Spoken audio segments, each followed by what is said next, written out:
কি কি বললো?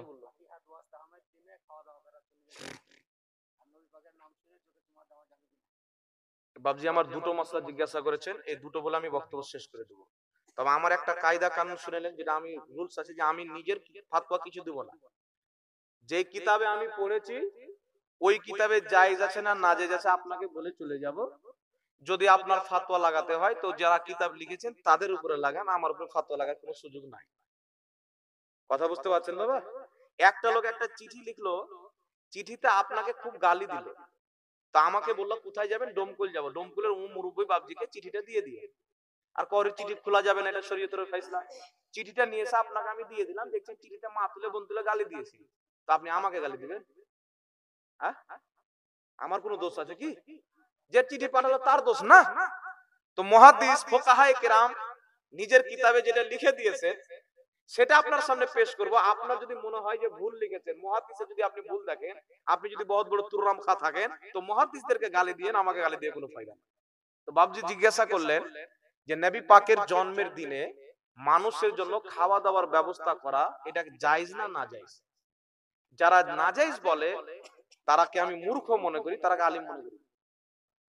কারণ খাওয়া দাওয়া করানো এটি একটি ইবাদতের কাজ। আগে খাওয়া দাওয়ার ফজিলতের মাত্র একটা হাদিস শুনিয়ে দিই। বুখারী শরীফ প্রথম খণ্ড হাদিস নাম্বার 12। রাসূল পাককে জিজ্ঞাসা করছেন সাহাবী, ইয়া রাসূলুল্লাহ আইয়ুল ইসলামে খায়র, ইসলামের উত্তম আমল কি? তো নবী বলছেন তুতিমুত তাআম ওয়া তাকরাউস সালাম, ইসলামের উত্তম আমল হলো মানুষকে খাওয়া দাওয়া করাও, মানুষকে সালাম করো। দুটো উত্তম আমল বললেন, তার মধ্যে এক নাম্বার মানুষকে খাওয়া দাওয়া করানো। এক কথা, নবী পাক 12ই রবিউল আউয়ালে দুনিয়াতে এসেছেন, তো এই দিনটাতে একটু উত্তম আমল করে দিনটা স্মরণ করি। কি উত্তম আমল করে? মানুষের খাওয়া দাওয়ার ব্যবস্থা করে। এটা নাজেজ হবে? যারা নাজেজ বলে আমি রেফারে দিচ্ছি আপনাকে, শুনেন।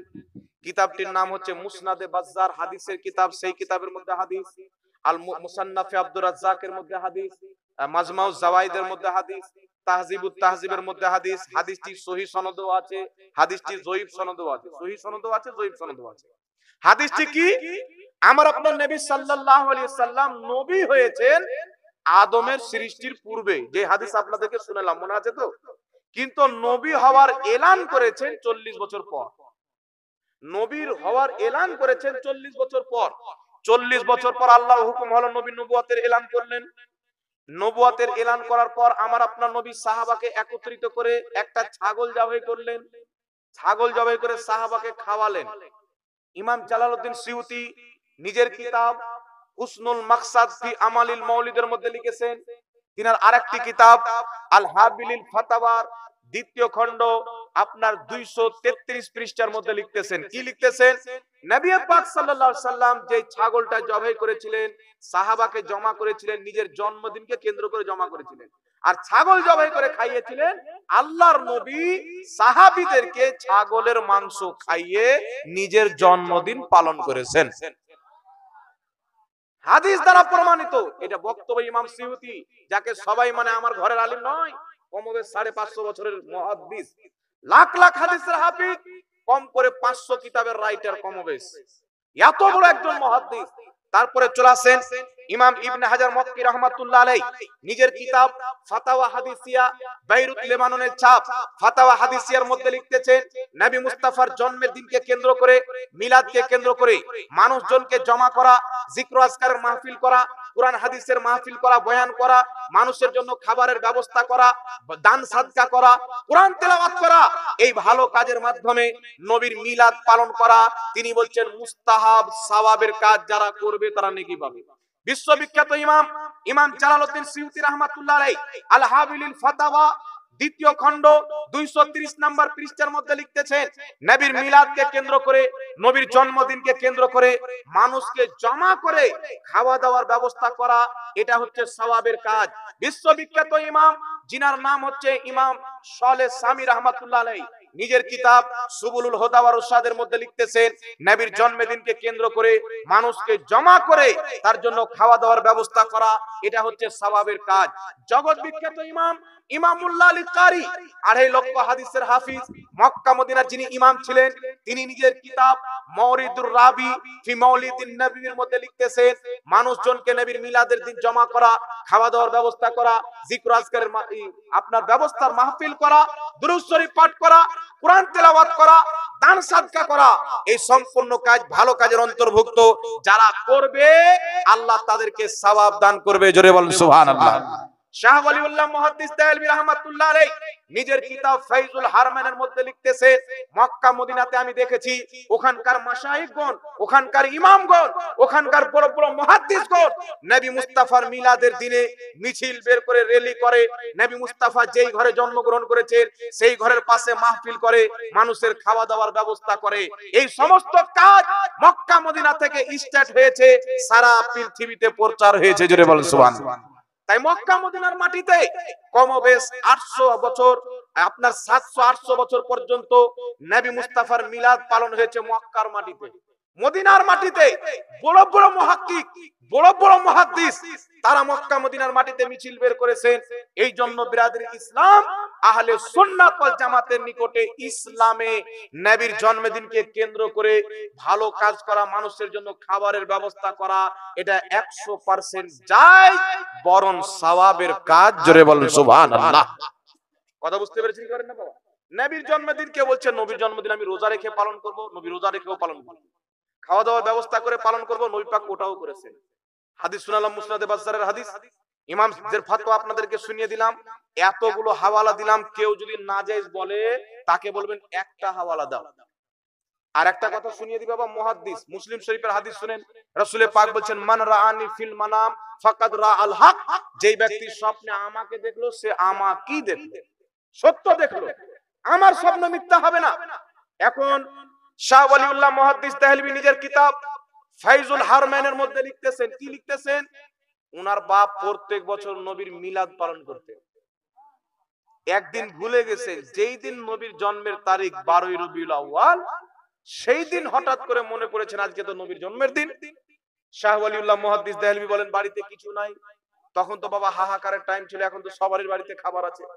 শাহ ওয়ালিউল্লাহ মুহাদ্দিস দেহলভী বলছেন আমাদের বাড়িতে কিছু চানা ভিজা ছিল, বুট না কি বলেন আপনারা, বদম, রাত্রে ভিজিয়ে সকালে খাই। শাহ ওয়ালিউল্লাহ মুহাদ্দিস দেহলভী রাহমাতুল্লাহ আলাইহি, যিনি লামাযাবি হোক দেওবন্দি হোক সকলের মাথার তাজ, তিনি লিখতেছেন ফাইজুল হারমাইন কিতাবের মধ্যে যে আমার বাপ ওই বুটকে নবী মুস্তাফার মিলাদ পালন করার জন্য ফাতিহা করে বন্টন করে দিলেন। বন্টন যখন করে দিলেন, রাত্রি বেলা নবী মুস্তাফাকে স্বপ্নতে দেখছেন বুট নিয়ে আছে। নবী পাক বলছেন হে শাহ ওয়ালিউল্লাহর পিতা, তুমি আমার মিলাদ পালন করেছো, বুট বন্টন করে তোমার বুট আমার কাছে পৌঁছে গেছে, আমি কবুল করে নিয়েছি। তো মিলাদ যদি পালন করা হয়, দুনিয়ার মৌলবি নারাজ হোক, মদিনার মুস্তাফা খুশি হয়ে যায়। সুবহানাল্লাহ। নবীকে খুশি করতে চান তো নবীর মিলাদ পালন করবেন, মৌলবিকে খুশি করতে চান তো বন্ধ করে দিবেন, অসুবিধা নাই, আপনার ইচ্ছা, আপনি যাকে খুশি করবেন। আরে নবী যেই দিন জন্মগ্রহণ করেছেন ওই দিন চাইতে বড় দিন আমাদের কাছে আর কিছুই নাই, ঈদের চাইতেও বড় দিন মনে করি, তাতে কি হয়ে গেল? আমি যদি মনে করি যে আজকে ডোমকুলে আসলাম, বাবা দেখেন একটি হচ্ছে শারঈ ঈদ, একটি হচ্ছে পারিভাষিক ঈদ। শারঈ ঈদ হচ্ছে কয়েকটা, জুমার দিন 2 ঈদ, আর আপনার ওই পারিভাষিক ঈদ কি, সূরাতুল মাইদার মধ্যে ঈসা আলাইহিস সালাম বলছেন আল্লাহ আসমান থেকে আমাদের জন্য খাবার পাঠাও যেন আমাদের পূর্ববর্তী পরবর্তীদের জন্য ঈদ হয়ে যায়। মানে আসমান থেকে খাবার পাঠাবে, একটা আনন্দ হয়ে যাবে, আনন্দকে ঈদ বলে। আমি বললাম এখন আমি ঝাড়খণ্ড থেকে এসেছি, ডোমকুলের মানুষজনকে দেখে এটা আমার ঈদ হয়ে গেল। বাবা আপনার সাথে সাক্ষাৎ করে আমি রোজার ঈদে অতটা আনন্দিত হইনি যতটা আনন্দিত আজকে হয়েছে। আজকে সবচেয়ে বড়, কোনো অসুবিধা আছে? এটা হচ্ছে পারিভাষিক ঈদ। মুসলমান যে বলে নবীর জন্মদিন সর্বশ্রেষ্ঠ ঈদ, এটা পারিভাষিক বলে, কারণ যে এই দিনে নবী এসেছে এর চেয়ে আনন্দ আর কি হতে পারে। কিন্তু শরঈ ঈদ বলেন না, বুঝতে পারছেন? শরঈ ঈদ ওইগুলোই যেইগুলো ঈদ আপনার কোরআন হাদিসে মওজুদ আছে। কথা বুঝতে পেরেছেন? তাই ইমাম কাস্তালানী শারহে বুখারী মাওয়াহিবুল লাদুনিয়ার মধ্যে লিখছেন যারা নবীর জন্মদিনকে ঈদ হিসাবে মেনেছে আল্লাহ তাদের উপরে রহমত হবে, তাদের উপরে বরকত হবে। সুবহানাল্লাহ। ঈদ মানে খুশির দিন ভাই, খুশি হিসাবে মেনেছি। এখন প্রশ্ন হচ্ছে নবী এই দিনে জন্মগ্রহণ করলেন, এই দিনে ইন্তিকাল করলেন, তো খুশিটা লিখছেন তো দুঃখ কেন লিখছেন না? তো প্রশ্ন হচ্ছে বাবা, উত্তর হচ্ছে যে আমরা নবীকে মুর্দা মানি না, জিন্দা মানি। আমরা নবীকে জিন্দা মানি। আমাদের ইমাম আলা হযরত বলছেন তু জিন্দা হে ওয়াল্লাহ, তু জিন্দা হে ওয়াল্লাহ, মেরে চশমে আলম সে ছুপ জানে ওয়ালে। আমরা নবীকে জিন্দা মানি, তাই জন্মের দিন খুশি পালন করি। আপনারা মুর্দা মানলে আপনারা বহু বেটি নিয়ে কান্না করেন না? আপনারা তো কিছুই করছেন না, না কি বলেন? একটা তো করেন, আমরা খুশিটা লিখছি, আপনি তো দুঃখটা নেন। তো আপনি কিছুই করবেন না, আর যারা করছেন তাদেরকে উংলি করবেন। তো এগুলো কাজ ঠিক নয়। মুহাদ্দিসিনে কেরাম ফয়সালা করে দিয়েছেন, একে জায়েজ বলেছেন, দুনিয়ার কোনো মৌলবি নাজেজ বললে এটা কোনোদিন নাজেজ হতে পারে না। আর একটা প্রশ্ন বাবু সাহেবের ছিল, নবী পাকের নাম শুনে বিরুদ্ধ আঙুল চুমুন দিয়ে চোখে লাগানো যাবে কি যাবে না? এটাও আমার ঘর থেকে বলবো না বাবা, আমি কিতাবের হাওয়ালা দিচ্ছি, ফাতোয়া মারতে হলে ওখানে মারিয়ে না, আমার উপরে মারিয়ে না। কথা বুঝতে পেরেছেন কি পারেন? একটা হাদিস শুনেন, কিতাবটির নাম হচ্ছে হিলিয়াতুল আউলিয়া, লেখকের নাম হচ্ছে আবু নঈম আসবাহানি রাহমাতুল্লাহ আলাইহি। 950 বছর পূর্বের লেখা কিতাব। কত বছর? এই কিতাবের মধ্যে হাজারো হাদিস আছে। হাদিস হচ্ছে, কিতাবটি মিশর থেকে ছাপ, আমি মিশর থেকে কিনেছি। কিতাবটিতে লেখা আছে একটি হাদিস, মুসা আলাইহিস সালামের একজন উম্মত 200 বছর আল্লাহর নাফরমানি করেছিল। কত বছর? হাদিসটি হাসান সনদের হাদিস। 200 বছর মারা গেছেন। তো মুসা আলাইহিস সালামের উম্মতরা বলছে 200 বছর আল্লাহর নাফরমানি করনে ওয়ালা, এর লাশকে কেচড়াতে ফেলে দাও, মাটি দিতে দেব না। মুসা আলাইহিস সালামের সেই উম্মতকে, মুসা আলাইহিস সালামের নামাজি উম্মত, পরেজগার উম্মতেরা তার লাশকে কেচড়ে ফেলে দিল। 200 বছর পাপের কাজ করেছেন, নেকির কাজ করেনি। আমাদের কবরস্থানে মাটি দিতে দিব না, ভালো মানুষরা তার লাশকে কেচড়ে ফেলে দিল যেখানে নোংরা আবর্জনা ফেলা হয়। মুসা আলাইহিস সালাম তুর পাহাড়ে গেছেন, আল্লাহ বলছেন, মুসা তোমার উম্মতেরা আমার যেই বান্দার লাশকে কেচড়াতে ফেলেছে, তুমি এখন চলে যাও, তার লাশকে উঠিয়ে নিয়ে গিয়ে কাফন দাফন করো।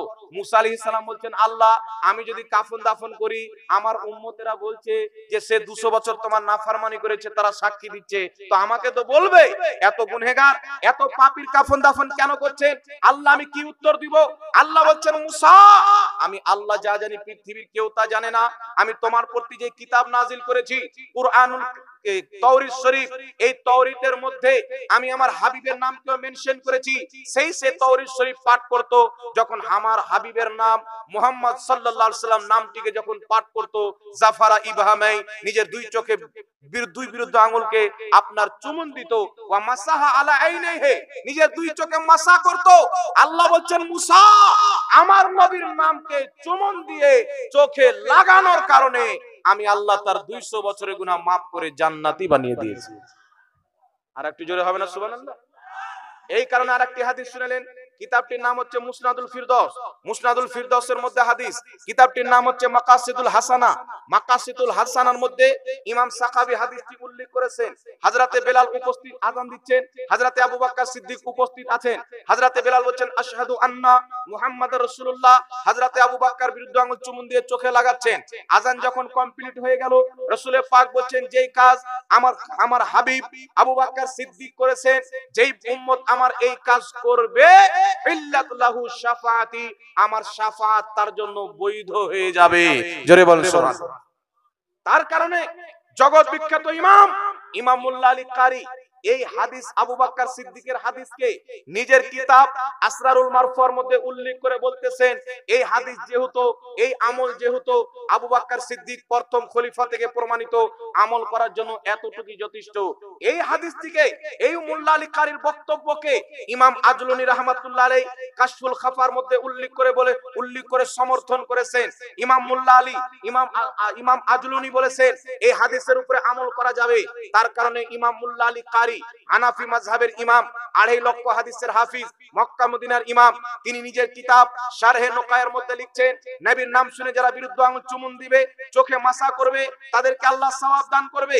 বিশ্ববিখ্যাত ইমামুল ফুকাহা ইমাম ইবনে আবিদিন শামী, ফাতাওয়া শামী, দারুল উলুম দেওবন্দের ছাপ, সেই কিতাবের মধ্যে বলছেন, নবীর নাম শুনে বিরুদ্ধ আঙুল চুমুন দিয়ে চোখে মাসা করা মুস্তাহাব।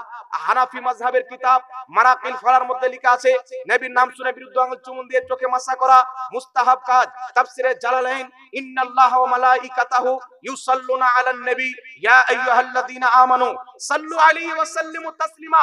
উক্ত আয়াতের ব্যাখ্যায় 22 পারা সূরা আহজাব আয়াত নাম্বার 56 এর ব্যাখ্যায় তাফসিরে জালালাইনের হাসিয়ার মধ্যে লেখা আছে, নবীর নাম শুনে যারা বিরুদ্ধ আঙ্গুল চুমুন দিয়ে চোখে মাসা করবে, সেটা হচ্ছে মুস্তাহাব পর্যায়ের আমল, যারা করবে তারা নেকি পাবে। জোরে বলেন সুবহানাল্লাহ। এইগুলো ইমাম লিখেছেন। যদি বিদাতি বলতে হয় আমাদেরকে পরে বলিয়েন, এইগুলো ইমামকে আগে বলিয়েন। নাকি বলেন? ওটা হানাফি মাযহাব বিদাত হয়ে যাবে, ওটা শাফি মাযহাব বিদাত হয়ে যাবে, হাদিসও বিদাত হয়ে যাবে, আপনি একা সুন্নাতি থেকে যাবেন। তো এগুলো কিছু নয়, এগুলো হচ্ছে বুগজে রাসূল। রাসূল পাকের মহব্বত যদি পরিপূর্ণ অন্তরে না থাকে, একটা ছেলে মাদ্রাসায় গিয়েছেন, ওকে কিতাবের মধ্যে পড়াচ্ছে, এই নবী আমাদের মতো মানুষ ছিল, হাগতেন মুততেন, বিয়ে শাদী করেছিলেন, ছেলে পিলে হয়েছিল, অমুক ধুমুক। ওই নবীটার অন্তরে ওই ওই লোকটার অন্তরে, ছেলেটার অন্তরে আমাদের নবীর মোহাব্বত বসবে বাবা? ও বড় হয়ে যাবে তো মনে করবে যে সলিমউদ্দিনের বাপ যেমন নবীও তেমন। ও বড় হয়ে মনে করবে আমার বড় ভাই নবী। কিতাবের মধ্যে লেখা হয়েছে নবীর সম্মান বড় ভাইয়ের মতো করতে হবে। কিন্তু কিছু জিনিস আছে বাবা, অনেক জায়গাতে প্রকাশ্য করলে মারামারি লেগে যায়, কারণ আর হক মরণ হক কথা করা হয়। এই জন্য বলবো আকীদা সঠিক রাখেন। আহলে সুন্নাত ওয়াল জামাতের একমাত্র আকীদা ঠিক। আপনাকে মৌলবী বলছে এটা ওরা বিদআত করে, এটা ওরা শিরিক করে, আপনার মৌলবী বললে বিদআত শিরিক হয়ে যাবে না। আমাদের সামনে বসে প্রমাণ করে দিলে বিদআত শিরিক, তো ওই তো বোঝা যাবে কে বিদআত করে কে শিরিক। না কি বলেন বাবা? আল্লাহ পাক বুঝার তৌফিক দান করুক। আর কিছু বলিয়েন না, টাইম হচ্ছে।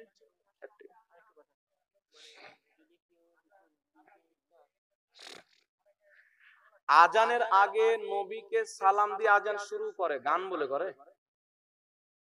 নবীকে সালাম দিয়ে আজানটা শুরু করলো, তো মুসলমানের তো জ্বলা উচিত নয় কেন? কি জ্বলবে কেন? এখন প্রশ্ন হচ্ছে, শুনেন, আজানের অংশ মনে করে দুরূদ যদি পড়ে তাহলে অবৈধ হবে, বিদআত হবে। আর যদি বরকত মনে করে পড়ে যে আজান নামাজ সব নবীর জন্য পেয়েছি, একবার নবীর উপরে দুরূদ পড়ে দিই, যেহেতু নবীর উপরে দুরূদ আল্লাহ পড়তে বলেছেন, তো আজানের আগে পড়েন, আজানের পরে পড়েন, আপনি আরো কোন জায়গাতে পড়েন। আল্লাহ তো বলেছেন নবীর উপরে দুরূদ পড়ো, আল্লাহ বলেছেন আমার নবীর উপরে বেশি করে দুরূদ পড়ো, বেশি করে সালাম পড়ো। কোন মৌলবি যদি বলে আজানের আগে পড়া যাবে না, তো আল্লাহ কোথায় বলেছে যে আজানের আগে বাদ দিয়ে পড়ো? দেখান আপনি। এগুলো সব জেহালত ছাড়া কিছু নয়। একটা মুসলমান যখন আজানের আগে দুরূদ পড়ে, তো আজানের অংশ মনে করে পড়বে? ও জানে না যে আজান আল্লাহু আকবার থেকে শুরু হয়, লা ইলাহা ইল্লাল্লাহ থেকে খতম হয়, জানে না? আজানের দুয়াটা তো আজানের অংশ নয়, দুয়া আলাদা, আজান আলাদা। কথা বুঝতে পেরেছেন বাবা? তো কেউ দুরূদ শরীফ যদি পড়ে, ইমাম কাজী আয়াজ শেফা শরীফের মধ্যে লিখেছেন আজানের পূর্বে দুরূদ শরীফ পড়া হচ্ছে মুস্তাহাব। মুহাদ্দিস লিখেছেন মুস্তাহাব। আপনার মতন মৌলবি বিদআত বলে তো আমি মানবো না। আমি মুহাদ্দিসকে মানি, মুহাদ্দিসকে বিশ্বাস করি। তারা লাখ লাখ হাদিস লাড়া ঘাটা করতেন। আপনার পেটে যদি ট্রাক্টর চাপিয়ে দেওয়া হয় তো 3টা হাদিস বের হবে। এই জন্য উনাদের ফাতোয়া মানতে হবে, যারা মুহাদ্দিস ছিলেন, হাদিস লিখেছিলেন। হ্যাঁ, দান করেছেন। দেখি আমি যদি না পড়তে পারি তাহলে তুমি বলবে নাকি? আমি বলি তাহলে না বলতে পারলে আপনি বলবেন। আমি তো বাংলা পড়তে জানি, ঝাড়খণ্ডে হলে সে কি হলো, বাংলাতে কিতাব পর্যন্ত লিখে দিত। মিনারুল ইসলাম 1000 টাকা, আসিফ ইকবাল 1000 টাকা নাকি, মজিবুল ইসলাম 500 টাকা, আজুনা হাফিজ, আব্দুল হাকিম, আচ্ছা আব্দুল হাকিম 1500 টাকা, এটা মনিরুল আনসারি 1500 টাকা, মিজানুর রহমান 4000 টাকা, শাফিকুল ইসলাম 5000 টাকা, জহুর শেখ 1000 টাকা, এটা রাজেশ শেখ 500 টাকা, পাঞ্জাতান 500 টাকা, ইনামুল 1000 টাকা, জানেরা বিবি 1000 টাকা, চাহরন বিবি 1000 টাকা, হাসানুল 500 টাকা। যাক, আল্লাহ সকলের দানকে কবুল করুক। সকলে পড়ুন আল্লাহুম্মা আমিন। গজল পড়বো, পয়সা দিবেন? বিনা পয়সায় কিছু হয় না আজকাল। হ্যাঁ, কি আছে? আচ্ছা, হাসানুর 5000 টাকা। হাসানুর কি মেয়ে মানুষ না ছেলে মানুষ? ও হাসানুর ছেলে মানুষ। হ্যাঁ, হাসানুর তো ছেলে মানুষ হবে, হাসিনা তো নাই। হাসানুর কত টাকা? 5000 টাকা দান দিয়েছে। আল্লাহ সকলের দানকে কবুল করুক। সকলে পড়ুন আল্লাহুম্মা আমিন। গজল তো বাবা আপনারা জানেন আমি পড়ি না, মাঝে মাঝে কেউ চাপ টাপ দিয়ে দিলে এক একটা মুখস্থ রাখি। হ্যাঁ, তো যেন পড়তে পারি, এই জন্য। যাক, হ্যাঁ, গজল